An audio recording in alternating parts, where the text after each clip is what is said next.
राजनीति में किसी भी नेता की योग्यता या प्रतिष्ठा का केवल एक पैरामीटर होता है और वह है कि उसने जो वादे जनता से किए क्या वो पूरे कर पाया। आज जब मोदी सरकार के कार्यकाल को 10 वर्ष से अधिक समय हो गया है तो क्यों ना इतिहास का एक मूल्यांकन किया जाए। नरेंद्र दामोदर दास मोदी। सबसे पहले तो मूल्यांकन इस बात पर किया जाएगा कि नरेंद्र मोदी जब प्रधानमंत्री बने तो उनके हाथों में कैसे भारत की बागडोर सौंपी गई थी, ये हम सभी जानते हैं। 10 वर्ष पहले जब भारत गरीबी, भ्रष्टाचार, कुशासन सहित हजारों समस्याओं की जंजीरों में जकड़ा हुआ था, तब एक उम्मीद की किरण बनकर नरेंद्र मोदी प्रधानमंत्री उम्मीदवार के रूप में सामने आए थे। अपने चुनावी अभियान के दौरान उन्होंने अपने भाषण में एक खूबसूरत पंक्ति कही, इतने सारे चुनाव हुए देश में और दल के लिए वोट मांगे गए हैं, लेकिन मैं चाहता हूं कि 2014 के चुनाव में दल के लिए वोट ना मांगा जाए, देश के लिए वोट मांगा जाए। और यहां से उन्होंने नारा दिया, वोट फॉर इंडिया। चुनाव में दल के लिए वोट मांगे जाते हैं। इतने सारे चुनाव हुए देश में, दल के लिए वोट मांगे गए हैं, लेकिन मैं चाहता हूं 2014 के चुनाव में दल के लिए वोट न मांगा जाए, देश के लिए वोट मांगा जाए। Vote for India, vote for India. जिस मुद्दे पर पीएम मोदी ने वोट फॉर इंडिया की अपील की थी, पिछले 10 वर्ष के शासन में उन्होंने कैसे हर उस मुद्दे पर कार्य करके अपना वादा पूरा किया है, आज की वीडियो पर इसी पर बात की जाएगी। भ्रष्टाचार से मुक्ति के लिए वोट फॉर इंडिया। जी हां, भ्रष्टाचार से मुक्ति के लिए देश ने वोट किया तो पीएम मोदी ने पूर्व सरकारों के दौरान बने और मजबूत हुए भ्रष्टाचारियों के इकोसिस्टम को धराशायी करने में जुट गए। भ्रष्ट राजनेताओं पर शिकंजा कसा गया, रिश्वतखोर अधिकारियों के खिलाफ लगातार कार्रवाई की गई, न्याय के रास्ते में रोड़ा बने भ्रष्ट अफसरों को जबरन रिटायरमेंट देकर नौकरी से बेदखल किया गया, तो कई भ्रष्ट आईएएस और आईपीएस अफसरों को जेल भी पहुंचाया गया। देखिए, पीएम मोदी तो साफ कह चुके थे, जो भ्रष्टाचार उन्मूलन के हमारे प्रयासों में बाधा बनते हैं वे अपना बैग पैक कर लें, क्योंकि देश को ऐसे अफसरों की सेवाओं की आवश्यकता नहीं है। इसका असर देखा केंद्रीय जांच एजेंसियों पर। केंद्रीय जांच एजेंसियों ने भ्रष्टाचारियों को कहीं भी नहीं बख्शा। मनी लॉन्ड्रिंग के कानून को मजबूत किया गया। ईडी ने 2014 तक केवल 5,000 करोड़ रुपए जब्त किए थे, लेकिन पिछले 10 वर्षों में उसने 1 लाख करोड़ रुपए से अधिक की संपत्ति जब्त की है।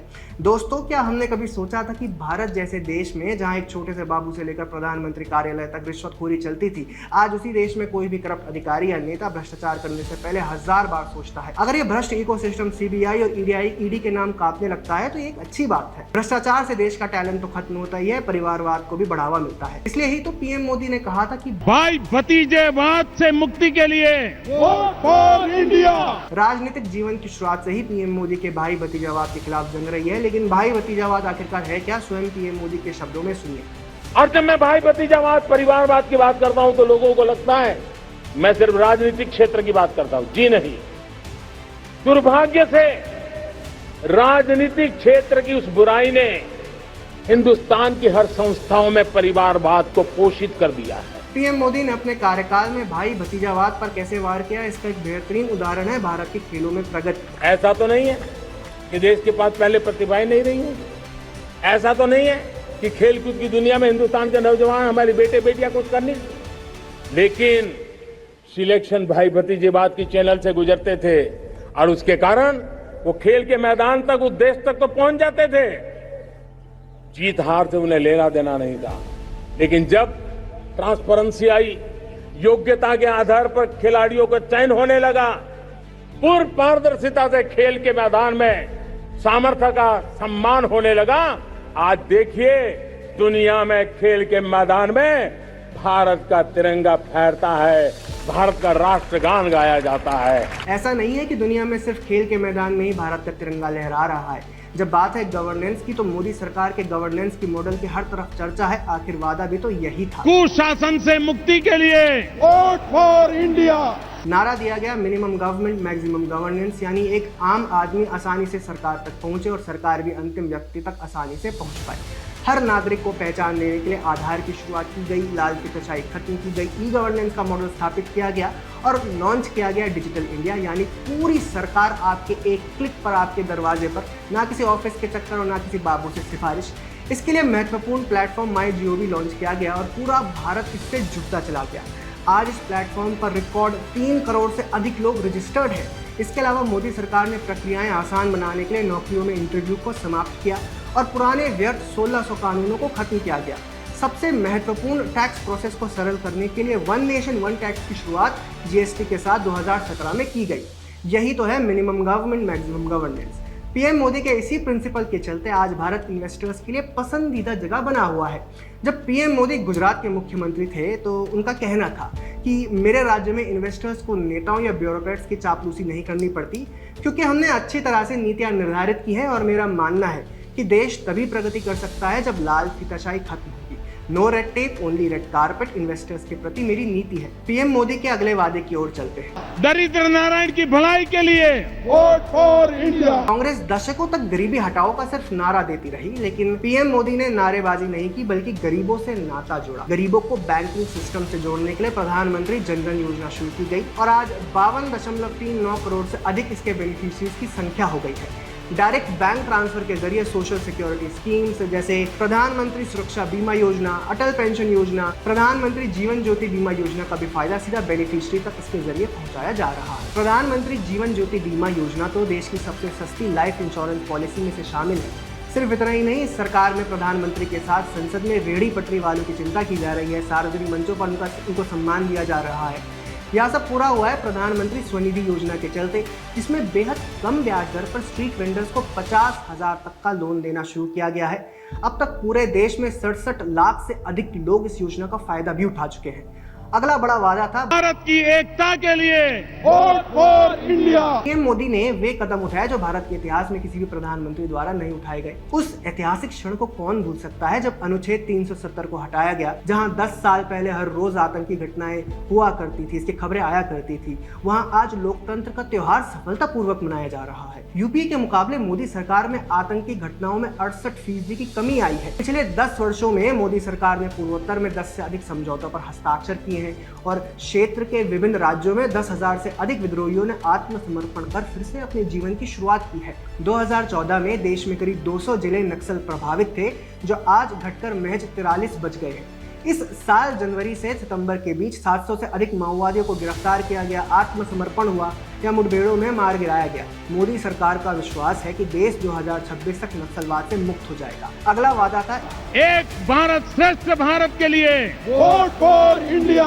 एक भारत श्रेष्ठ भारत के ध्येय के साथ पीएम नरेंद्र मोदी संपूर्ण भारत को संस्कृति के धागे से पिरोने में जुटे हुए हैं। आज अयोध्या में प्रभु श्री राम के मंदिर का निर्माण हो या फिर केदारनाथ मंदिर का जीर्णोद्धार, काशी विश्वनाथ कॉरिडोर या महाकाल का महालोक, चारधाम परियोजना हो, जम्मू कश्मीर में मंदिरों का जीर्णोद्धार या फिर 500 साल बाद पावागढ़ के माता मंदिर में ध्वज पताका लहराना हो, भारतीय संस्कृति और सभ्यता के केंद्र फिर से अपना पुराना वैभव अर्जित कर रहे हैं। भारतीय इतिहास की 2 सबसे पुरानी भाषाएं संस्कृत और तमिल को लेकर भी पीएम नरेंद्र मोदी सजग रहे हैं। संसद में पवित्र सेंगोल की स्थापना हो या फिर पीएम नरेंद्र मोदी के लोकसभा क्षेत्र वाराणसी में उनके मार्गदर्शन से हो रहा काशी तमिल संगमम कार्यक्रम एक भारत श्रेष्ठ भारत के विचार को निरंतर सुदृढ़ बना रहा है। अब बात करते हैं विकास की राजनीति की। विकास की राजनीति के लिए वोट फॉर इंडिया। दोस्तों, एक 2013 का भारत था जब हमारी अर्थव्यवस्था फ्रेजाइल 5 में गिनी जाती थी, लेकिन आज हमारे देश की अर्थव्यवस्था का दुनिया में डंका बज रहा है। 2014 से अब तक भारत की जीडीपी 162% बढ़ गई है। 2014 से भारतीय की औसत आय 135% से भी ज्यादा हो गई है। भारत के बैंक मजबूत स्थिति में है और कोविड महामारी का सामना करने के बावजूद भारत सरकार का खजाना स्थिर है। पिछले साल ब्रिटेन को पीछे छोड़ते हुए भारत दुनिया की 5वीं सबसे बड़ी अर्थव्यवस्था बन गया था। मॉर्गन स्टैनले के विश्लेषकों के मुताबिक 2027 तक भारत जापान और जर्मनी को पीछे छोड़ते हुए दुनिया की 3री सबसे बड़ी अर्थव्यवस्था बनने की राह पर बढ़ रहा है।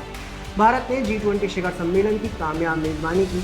भारत चांद के दक्षिणी ध्रुव पर उतरने वाला दुनिया का पहला देश बन गया और पिछले 1 दशक में भारत में दर्जनों यूनिकॉर्न्स उभरे हैं। हर दिन नई ऊंचाई छू रहे शेयर बाजार की वजह से भारत के मध्यम वर्ग को भी समृद्धि का कुछ हिस्सा हासिल हुआ है।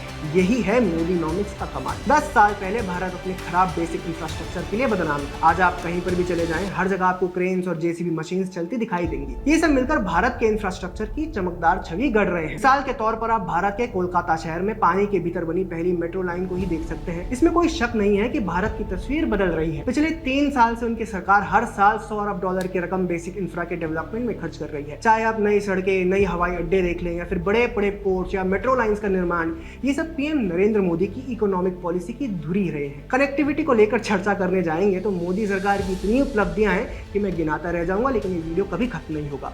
कुल मिलाकर बात यह है कि जिस विकास की राजनीति के लिए नरेंद्र मोदी ने वोट मांगे थे, उस वादे पर वे खरे उतरे हैं और आज भी ये सफर जारी है। खैर, आगे बढ़ते हैं अगले वादे की ओर। देश की रक्षा के लिए वोट फॉर इंडिया, जन जन की सुरक्षा के लिए वोट फॉर इंडिया। याद है 10 साल पहले आंतरिक सुरक्षा का क्या हाल था?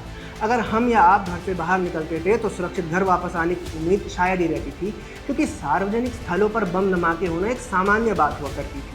लेकिन अब ये आतंकी घटनाएं बीते जमाने की बात हो चुकी है। अब तो भारतीय जनता भी आंतरिक सुरक्षा को लेकर काफी आश्वस्त दिखती है, क्योंकि जनता वर्तमान सरकार के कार्यकाल में हुई आतंकी घटनाओं पर राष्ट्र और सेना की प्रतिक्रिया देख चुकी है। वर्ष 2016 में उरी आतंकी हमला हुआ, तब भारतीय सेना ने सर्जिकल स्ट्राइक की। फरवरी 2019 में पुलवामा आतंकी हमले के बाद सेना ने बालाकोट एयर स्ट्राइक को अंजाम दिया। भारतीय वायुसेना ने 48 वर्षों में पहली बार पाकिस्तान के हवाई क्षेत्र में प्रवेश किया और खैबर पख्तूनख्वा प्रांत के बालाकोट में जैश के ठिकानों को तबाह कर दिया था। किसी भी राष्ट्र पर आतंकी हमला न सिर्फ अर्थव्यवस्था या जानमाल के नुकसान तक ही सीमित नहीं रहता, बल्कि आतंकी घटनाएं उस राष्ट्र की संस्कृति एवं देश के मनोबल पर भी हमला करती हैं। को मकान के लिए वोट फॉर इंडिया। 2014 तक कांग्रेस ने गरीबों को एक छत देना तक मुनासिब ना समझा था। इन गरीबों के सपनों को पीएम नरेंद्र मोदी ने पीएम आवास योजना से साकार किया। ग्रामीण इलाकों में गरीबों के पक्के घर के सपने साकार भी हुए। प्रधानमंत्री आवास योजना ग्रामीण के तहत 3 करोड़ पक्के घर बनाए जा चुके हैं।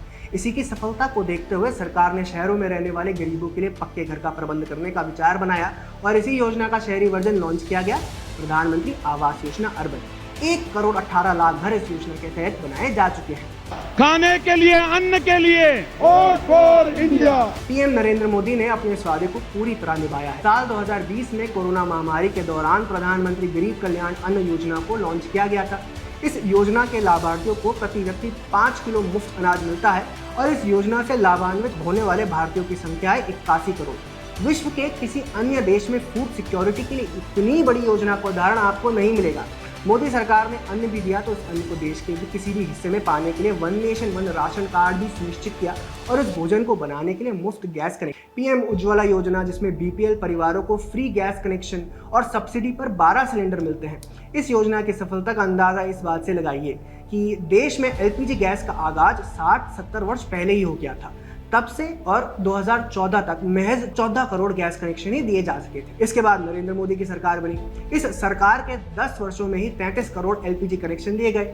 इनमें से भी 10 करोड़ 30 लाख कनेक्शन तो पीएम उज्ज्वला योजना के हैं। बीमार की दवाई के लिए vote for India. Ayushman Bharat प्रधानमंत्री जन आरोग्य योजना आज विश्व की सबसे बड़ी स्वास्थ्य सेवा योजना में से एक बन चुकी है। आयुष्मान भारत का मुख्य मिशन यह सुनिश्चित करना था कि कोई भी भारतीय अपनी वित्तीय स्थिति के कारण स्वास्थ्य सेवा से वंचित ना रहे। आज 55 करोड़ से अधिक लोग इस योजना के तहत मुफ्त स्वास्थ्य सेवाओं के लिए पात्र हैं। इसमें अभी तक 7.5 करोड़ से अधिक सफल उपचार भी हुए हैं, जिन पर 1 लाख करोड़ रुपए से अधिक का खर्चा हुआ है। यह एक बड़ी उपलब्धि है। जन औषधि केंद्र तो आपने देखे ही होंगे, जहां गरीबों और वंचितों को कम कीमत पर सरकार की ओर से दवाइयां उपलब्ध कराई जाती हैं। इन दवाओं और चिकित्सा उपकरणों से लोगों को अब तक 28,000 करोड़ रुपए से अधिक की बचत करने में मदद मिली है। शिक्षा में सुधार के लिए वोट फॉर इंडिया। शिक्षा में सुधार को लेकर नई राष्ट्रीय शिक्षा नीति भले ही वर्ष 2020 में आई है, लेकिन शिक्षा के क्षेत्र में सुधार की मुहिम मोदी सरकार बनने के साथ ही शुरू हो गई थी। यही वजह है कि पिछले 7 सालों में विश्वविद्यालयों से लेकर कॉलेज और स्कूली इंफ्रास्ट्रक्चर को मजबूती देने में काफी काम हुआ है। देश में 7 नए IIT और 7 नए IIM खोले गए। पिछले 10 सालों में 390 यूनिवर्सिटीज, 15 नए एम्स, 16 IIIT खोले गए। शिक्षा, कौशल विकास, रोजगार से जुड़ी पहल के लिहाज से देखें तो मोदी सरकार के 10 वर्षों को स्वर्णिम काल माना जा सकता है, क्योंकि इन वर्षों में कुल 1.4 करोड़ युवाओं को स्किल इंडिया योजना का फायदा मिला है। स्वावलंबी भारत के लिए वोट फॉर इंडिया। शक्तिशाली भारत के लिए वोट फॉर इंडिया। बात करें विदेश नीति की तो जिन नरेंद्र मोदी का यह कहकर उपहास किया जाता था कि विदेश नीति जैसे पेचीदा मामलों को समझने और संभालने में असमर्थ है, अच्छा इसके लिए व्यापक तर्क भी गढ़े गए, जैसे कि पीएम मोदी किस भाषा में दुनिया भर के नेताओं से बातचीत करेंगे। पर उन्हीं के नेतृत्व में आज भारत विदेशी भूमि और अपना डंका बजा रहा है। आज भारत मजबूती से विश्व पटल पर अपनी बात रखता है और पीएम नरेंद्र मोदी के द्वारा दिए गए नेशन फर्स्ट वाले मंत्र के साथ आगे बढ़ते हुए अपने कोर इंटरेस्ट यानी अपने प्रमुख हितों की रक्षा भी कर पा रहा है। आज दुनिया जिस मुश्किल दौर से गुजर रही है उसमें आज पीएम मोदी दुनिया के एकमात्र ऐसे नेता हैं जो रूस यूक्रेन युद्ध में दोनों युद्धरत दलों से सीधा कह सकते हैं कि आज का समय युद्ध का समय नहीं। किसानों के कल्याण के लिए वोट फॉर इंडिया। मोदी सरकार में किसान को सशक्त बनाने के लिए बीज से लेकर बाजार तक हर वह फैसला लिया जो किसानों के लिए खेती को और आसान बनाए, उनकी मुश्किलें कम करे और मुनाफा बढ़ाए। प्रधानमंत्री किसान सम्मान निधि से किसान स्वावलंबी और सशक्त हुआ है। फसलों के नुकसान पर भी फसल बीमा योजना किसानों के लिए एक सुरक्षा कवच है। पूरे देश में 700 से अधिक कृषि विज्ञान केंद्र किसान और विज्ञान को जोड़ रहे हैं। नमो ड्रोन दीदी योजना के जरिए टेक्नोलॉजी से दूर दराज की हमारी माताओं बहनों को भी जोड़ा जा रहा है। वर्ष 2013-14 में कृषि मंत्रालय का बजट 27,663 करोड़ रुपए था, जो 2024-25 में बढ़कर 1,32,470 करोड़ रुपए हो गया है। यह बजट सिर्फ कृषि विभाग का है। कृषि से संबंधित क्षेत्रों और फर्टिलाइजर सब्सिडी के लिए अलग बजट है। मोदी सरकार किसानों को यूरिया और डीएपी सस्ती दरों पर उपलब्ध करा रही है। नारी के सम्मान के लिए वोट फॉर इंडिया। आजादी के बाद से मोदी सरकार में महिला सशक्तिकरण को लेकर जितने कदम उठाए गए हैं उतने तो पहले कभी किसी ने उठाए ही नहीं। पीएम मोदी इस बात को बखूबी जानते हैं कि देश के विकास में महिलाओं का योगदान सबसे अग्रणी है। ऐसे में साल 2014 में केंद्र की सत्ता में आने के बाद से ही पीएम मोदी ने महिलाओं के विकास के लिए कदम उठाने शुरू कर दिए। प्रधानमंत्री नरेंद्र मोदी के नेतृत्व में केंद्र सरकार ने महिलाओं को सुविधा, सुरक्षा, सम्मान प्रदान करने के लिए लगातार तत्पर है। गैस कनेक्शन के लिए उज्ज्वला, महिला शौचालयों के लिए स्वच्छता और घरों में नल के पानी के लिए जल जीवन जैसी विचारपूर्वक बनाई गई योजनाओं से न केवल महिलाओं के जीवन को सरल बनाया बल्कि उनके आत्मसम्मान के साथ आत्मविश्वास की भावना भी प्रदान की। मुद्रा योजना कार्यक्रम के अंतर्गत 27 करोड़ से अधिक महिलाओं को 68% ऋण प्रदान किए गए हैं। इसने देश भर में करोड़ों महिलाओं को उद्यमी बनाकर वित्तीय रूप से स्वतंत्र होने में सक्षम किया है। मोदी सरकार ने महिलाओं को लेकर बनाई योजनाओं का नाम भी ऐसा रखा जो सीधा महिलाओं के दिल को छू रही है। बेटी बचाओ बेटी पढ़ाओ योजना, प्रधानमंत्री उज्ज्वला योजना के जरिए महिलाओं को गैस सिलेंडर देना, जनधन योजना के तहत खाता खुलवाना, मुस्लिम महिलाओं को लेकर 3 तलाक को कानूनी रूप से खत्म करना जैसे कदमों ने पीएम मोदी के संकल्प को और आगे बढ़ाया है। महिला आरक्षण बिल का पास हो जाना भारतीय राजनीति के लिए एक मील का पत्थर साबित होने वाला है। इतनी उपलब्धियों के कारण ही आज एक पूरा वैश्विक तंत्र मोदी सरकार के पीछे पड़ा हुआ है। अपनी औकात के अनुसार भारत के राह में रोड़े भी रखता है। इस काम में देश के कुछ नेता भी लगे हुए हैं।